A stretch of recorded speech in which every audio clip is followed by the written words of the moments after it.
الدوري القادم دوري روشن. إذا استمر دوري روشن يمكن يكون له اسم ثاني، الله أعلم، كل شيء وارد. خلينا نشوف هذا التقرير.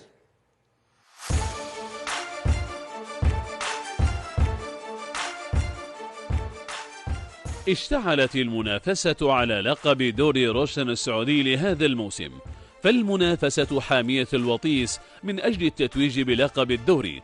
ووسط هذا التنافس الساخن توزع ترقب المتابعين بين هوية بطل النسخة الحالية وسيناريو هوية النسخة المقبلة. الدوري السنة القادمة بيكون يعني جذاب وبيكون مختلف اختلاف كامل، فأتوقع أنه بتقدم إن شاء الله للرئاسة. ففي أواخر ديسمبر الماضي اتجهت بوصلة أنظار جماهير وعشاق كرة القدم حول العالم صوب السعودية وتحديدا نادي النصر، بعدما أعلن تعاقده مع النجم البرتغالي كريستيانو رونالدو، صفقة غيرت مفاهيم كثيرة. وهذه فرصة لي للتغيير والمساعدة بخبراتي ومعرفتي لتطوير عدة نقاط، منها أشياء لا يعرفها الجميع، ومنها الفريق النسائي للنصر، وأريد أن أقدم رؤية مختلفة عن السعودية وعن كرة القدم. الأندية السعودية تترقب المزيد من التعاقدات مع نخبة من النجوم العالمية، بحسب تغريدة الأمير عبد العزيز بن تركي الفيصل وزير الرياضة السعودي، حيث كتب: سندعم بقية أنديتنا لصفقات نوعية مع نجوم عالميين قريبا. تبدو هذه الكلمات بمثابة إعلان رسمي لمرحلة قادمة ستكون مختلفة للأسماء التي تحضر للدوري السعودي، الذي يطمح أن يكون ضمن قائمة العشرة الأفضل بالعالم.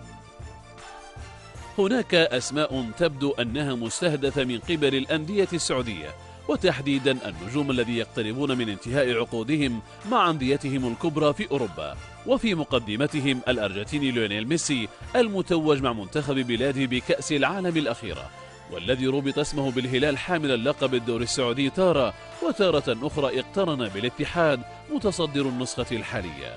لا، ميسي زي ما قلت لك انه ذكرت لك في الاجتماع في اللقاء السابق انه احنا ان شاء الله حندعم كل الانديه، ما اقدر اسمي لاعب على لاعب لان هذه شغله الانديه انهم هم اللي بيتم التعاقد في هذا الموضوع، ولكن في آلية وفي معيار وفي ميزانيه.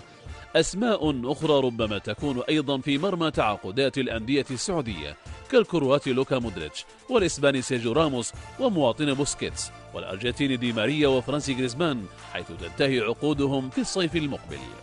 التوقعات تشير إلى أننا مع بداية عهد جديد لدوري المحترفين السعودي، فالموسم القادم الذي يحاول جذب أفضل اللاعبين إلى الدوري في السنوات الأخيرة سيشهد أيضا زيادة عدد الفرق المشاركة في المسابقة إلى 18 فريقا بدلا من 16، كما أن آلية الصعود والهبوط ستعود إلى الآلية السابقة بصعود 3 فرق وهبوط مثلها، كما سمح للأندية بداية من النسخة القادمة إشراك كامل اللاعبين 8 الغير سعوديين في المباراة.